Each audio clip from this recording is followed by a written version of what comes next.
நேர்காணல்களில் கூறப்படும் அனைத்து கருத்துக்களுமே ஜோதிடர்களின் கருத்துக்களே. வணக்கம் ஆன்மீக உண்மைகள் சேனல் நேயர்களே, நான் உங்கள் அன்பான சயின்டிஃபிக் வேதிக் அஸ்ட்ராலஜர் அஸ்ட்ரோ அரஞ்சி பேசுகிறேன். நல்லது நினைப்போம், நல்லதே நடக்கும். இந்த வீடியோவில் நம்ம என்ன பார்க்க போறோம்னா, கன்னி ராசிக்காரர்களுக்கு 2025 அக்டோபர் மாதம் எத்தனை ஒரு பலாபலன்கள் நிறைந்த ஒரு மாதமாக இருக்க போகுதுன்னு பார்க்குறோம்.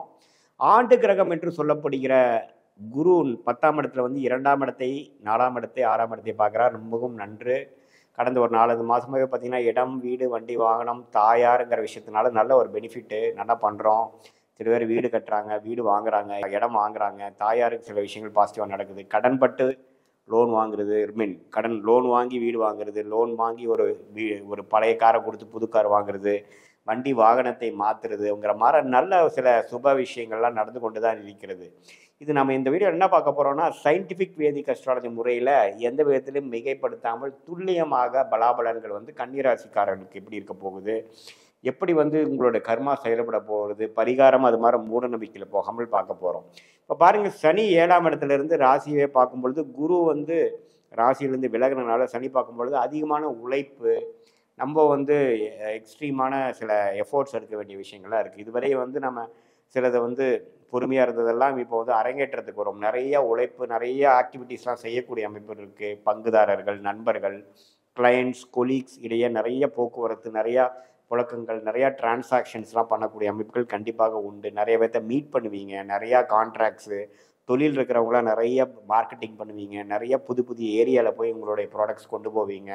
நிறையா தொழில் முனைப்பு இருக்கும், நிறையா நபர்களை சந்திக்கிறது. இதே பார்த்தீங்கன்னா மார்க்கெட்டிங் துறையில் இருக்கிறவங்களுக்கு நிறையா என்கேஜ்மெண்ட்ஸ், நிறைய வேலைகள், நிறையா கான்டாக்ட்ஸ் கிடைக்கும். இதே மாதிரி வேலையில் இருக்கிறவங்களுக்கும் பார்த்திங்கன்னா கொலீக்ஸ் இடையே, ப்ராஜெக்ட் டீமுடையே பார்த்திங்கன்னா நிறையா வந்து சில டைம்ஸ் கருத்து வேறுபாடுகள் வரலாம், சில பிரச்சனைகள் வரலாம். பட் இருந்தாலும் இன்ட்ராக்ஷன் வந்து அதிகமாகக்கூடிய ஒரு அமைப்பு வந்து கன்னி ராசிக்காரர்களுக்கு கண்டிப்பாக உண்டு. பட் இருந்தாலும் பணப்புழக்காட்டம் உண்டு, இடம், வீடு, வண்டி வசதி உண்டு, கடனும் வம்பு வழக்குகளும் உண்டு. அது கொஞ்சம் பார்த்துக்கணும், கொஞ்சம் கேர்ஃபுல்லாக இருந்துக்கணும்.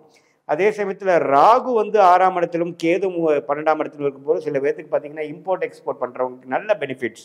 திடீர்னு ஒரு கான்டாக்ட் மூலமாக சில உங்கள் ப்ராடக்ட்ஸை வந்து வெளி வட்டாரத்துக்கு கொடுக்குறது, புதிய ஒரு லிங்க் கிடைக்கிறது, கொஞ்சம் ஃபாரின் போயிட்டு வர்றது, வெளி மாநிலம் போயிட்டு வர்றது, ட்ராவலிங் போயிட்டு வர்றதுங்கிற மாதிரி சில விஷயங்கள் இருக்கும். சில பேர்த்துக்கு பார்த்திங்கன்னா உடல்நல கோளாறு இருக்கிறவங்களுக்கு ஸ்கின் அலர்ஜி அது மாதிரி விஷயங்களும் வரும். அதுலேயும் கொஞ்சம் கேர்ஃபுல்லாக பார்த்துக்கணும். உடல் உபாதைகள் ஓரளவுக்கு கேர்ஃபுல்லாக இருக்க வேண்டிய ஒரு தருணமாகவும் இருக்குது. அதே சமயத்தில் குடுக்கல் வாங்கல் விஷயத்தில் பார்த்துக்கணும். தேவையான விஷயத்துக்கு மட்டும் லோன் வாங்குங்க. அது தேவையற்ற விஷயத்தில் லோன் குறைக்கக்கூடிய அமைப்பு இருக்கணும். ஏன்னா இப்போ லோன் வந்து உங்களுக்கு நிறைய கிடைக்கும், ஆனால் உங்களுக்கு தேவையான விஷயத்துக்கு மட்டும் யூஸ் பண்ணிக்கிட்டிங்கன்னா அது வந்து ஒரு சுப கடனாக இருக்க வாய்ப்பு இருக்குது. இல்லைன்னா அது வந்து அசுப கடனாக மாறி சில பிரச்சனைகளும் வம்பு வழக்குகளும் கொடுக்கக்கூடிய அமைப்புகளாயிரும்.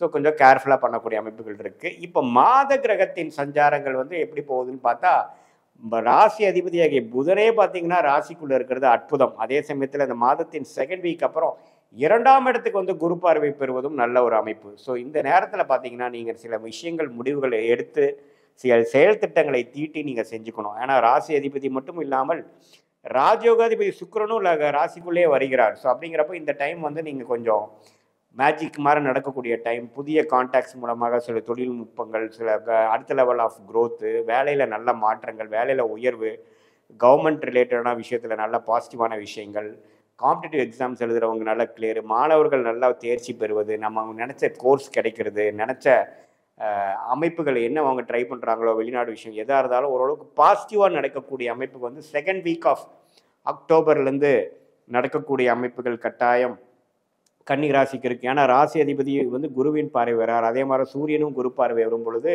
நல்ல விஷயங்கள் பாசிட்டிவாக இருக்குது. இந்த மாதத்தின் முதல் 3 வாரம் நல்லாவே நீங்கள் யூஸ் பண்ணி இதுவரை கொஞ்சம் இழுபறியாக இருந்து கொண்டு இருக்கக்கூடிய கன்னிராசிக்காரர்களுக்கு சில சீக்கிரமாக நடந்து அதுக்கு நடப்பதற்கு என்கிற உத்வேகத்தையும் கான்சன்ட்ரேஷன் ஃபோக்கஸையும் போட்டிங்கன்னா கண்டிப்பாக வந்து இவ்வளோ நாளாக வந்து ஸ்லோவாக இருந்தது டக்குன்னு முடிஞ்சிருச்சுங்க ஐயா அப்படிங்கிற அளவுக்கு சொல்லக்கூடிய அளவுக்கு பிராப்தங்களும் இதுவும் நிறைந்ததான ஒரு அமைப்பு வந்து கண்டிப்பாக கன்னிராசிக்காரர்களுக்கு உண்டு. செவ்வாய்ங்கிற அட்டமாதிபதி பார்த்திங்கன்னா 2ஆம் இடத்துலேருந்து தன பிரச்சனைகள், குடுக்கல் வாங்கல பிரச்சனைகள் அதெல்லாம் கொடுத்துட்டு இருந்தது விலகிறார். 3ஆம் இடத்துக்கு விலகிறது வந்து மாத கடைசியிலேருந்து இன்னுமே பிரமாதமான சில வாய்ப்புகளும் பிரமாதமான சில விஷயங்கள் உண்டு. ஆமாம், அதனால் வந்து இடம் சார்ந்த விஷயங்கள், பூமி சார்ந்த விஷயங்கள், மெடிக்கல் ரிலேட்டட் விஷயத்துலேயும் கொஞ்சம் பிராப்தங்கள் உண்டு. ஸோ இந்த மாதத்தை வந்து ஓரளவுக்கு சில சுப விரயங்கள் செய்து சில இடம், வீடு, வண்டி, வாகனத்தை அமைச்சு கொண்டு அது மூலமாக சில வாழ்க்கையில் உங்களுடைய வசதி வாய்ப்புகளை பெருக்கி தொழிலை அபிவிருத்தி பண்ணி கடன் மூலமாக கொஞ்சம் முன்னேறி புதிய வர்த்தகம், புதிய கான்டாக்ட்ஸ், வெளிநாடு வெளிமாநிலம் மூலமாக சில பாசிட்டிவான சில விஷயங்களை செய்து அடுத்த வரக்கூடிய 6 மாதம் 10 மாதத்துக்கு வேணுங்கிற ஒரு குரோத்துக்கு வேணுங்கிற ஒரு ஆரம்ப கட்ட ஒரு ஃபவுண்டேஷனான ஒரு மாதமாக நீங்கள் வந்து கன்னிராசிக்காரர்களுக்கு இந்த அக்டோபர் மாதம் வந்து நீங்கள் செய்துக்கணும், அமைச்சுக்கணுங்கிறது நான் கேட்டுக்கொள்கிறேன். இது ஒரு மாதிரியான பொதுவான பலன்களை தவிர உங்களுடைய ஜென்ம ஜாதகத்தில் இப்படி தசாபுக்திகள் போய் கொண்டிருக்கிறது, நீங்கள் வந்து எந்த நேரத்தில் எந்த தேதியில் பிறந்தீங்க, அது மூலமாக என்ன தசை போயிட்டுருக்கு, என்ன லக்னத்தில் பிறந்தீங்க, அந்த லக்னத்துக்கு யோகமான தசைகள் போய் கொண்டிருக்கிறதா, எது மாதிரி புக்தி போய் கொண்டிருக்கிறது, தசநாதனுக்கும் புக்திநாதனுக்கும் உள்ள உறவு என்ன, இப்போ தசநாதன் புக்திநாதனும் நாம் பேசின கோச்சாரத்தில் எது மாதிரி போயிட்டுருக்கிறதுங்கிறதெல்லாம் ஒருங்கிணைத்து நாம் வந்து சயின்டிஃபிக் வேதிக் அஸ்ட்ராலஜி முறையில், அறிவியல் சார்ந்த முறையில், மூட நம்பிக்கையில் போகாமல் உள்ளது உள்ளவாறு பார்க்கும் பொழுது அடுத்த வரக்கூடிய 3 மாதங்கள் 6 மாதங்கள் 9 மாதங்கள் 12 மாதங்கள் எப்படி நமக்கு செயல்பட போகிறது, நம்மளுடைய கர்மா என்ன சொல்லுது, நம்ம ஜாதகம் என்ன சொல்லுது, அடுத்த வரக்கூடிய கட்டம் வாழ்க்கையில் என்ன மாதிரி காமிக்குது, உறவுகள் எப்படி இருக்க போகிறது, ஃபேமிலி எப்படி இருக்க போகிறது, தொழில் எப்படி இருக்க போகிறது, வேலை மாற்றங்கள் எப்படி இருக்கக்கூடிய போகிறது, படிப்பு விஷயங்கள், கல்யாண விஷயங்கள் எல்லாமே வந்து இந்திய வேத ஜோதிட அடிப்படையில் சயின்டிஃபிக் வேதிக் முறையில் துல்லியமாக உங்களோட ஜாதக பலனை பார்த்து இப்போ நம்ம பேசின கோச்சார அமைப்பும் மிக்ஸ் பண்ணி பார்க்கும் பொழுது என்ன நமக்கு பிராப்தம் இருக்குதோ அதுக்கு தகுந்தமான ஒரு முடிவுகளை நம்ம எடுத்து தேவையற்ற முடிவுகளாலையும் தேவையற்ற பயங்களாலையும் நம்ம ஆளப்படாமல் உள்ளது உள்ளவாறு பார்த்து என்ன பிராப்தமோ அதுக்கு தகுந்த மாதிரி செயல் திட்டங்களை செய்து அதை பிரகாரம் நீங்கள் வாழ்க்கையை நீங்கள் நகர்த்தும் போது என்ன பிரச்சனைகளும் இல்லாமல் பண விரயங்கள், சமய விரயங்கள் இல்லாமல் ஓரளவுக்கு துல்லியமான பலன்கள் பார்த்து அதுக்கு தகுந்த மாதிரி முடிவுகளை எடுத்து அதுக்கு தகுந்த மாதிரி வாழ்க்கை சம்பவங்களை அமைச்சுக்குவேனால் கண்டிப்பாக வாழ்க்கையில் வந்து எளிதில் எதிர்நீச்சல் போடாமல் வெற்றி அடைய முடியும் என்பதை நீங்கள் தெரிந்து கொள்ள வேண்டும். இதுவரைக்கும் நம்ம பார்த்துட்டு இருந்த அமைப்பு பார்த்தீங்கன்னா மாத கிரகத்தின் சஞ்சாரமும் ஆண்டு கிரகத்தின் ஆகிய சனி, குரு, ராகு, கேது ஒரு சஞ்சாரத்தின் மூலமாக பொதுவாக கன்னிராசிக்காரர்களுக்கு எந்த மாதிரி ஒரு அமைப்புகள் போய்கொண்டிருக்கிறது, அது அக்டோபர் மாதத்தில் வந்து எது மாதிரி ஒரு தாக்கத்தை கொடுப்பார் அப்படிங்கிற மாதிரி ஒரு பொதுவான அமைப்பை ஒழிய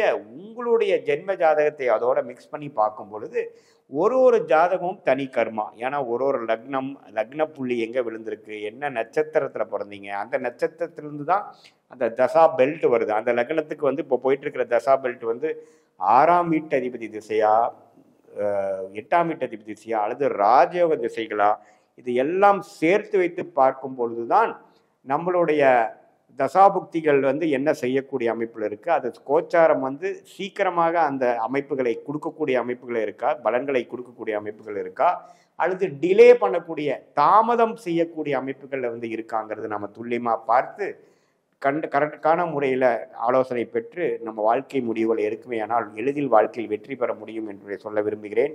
மீண்டும் மற்றொரு காணொலியில் சந்திப்போம். நன்றி, வணக்கம்.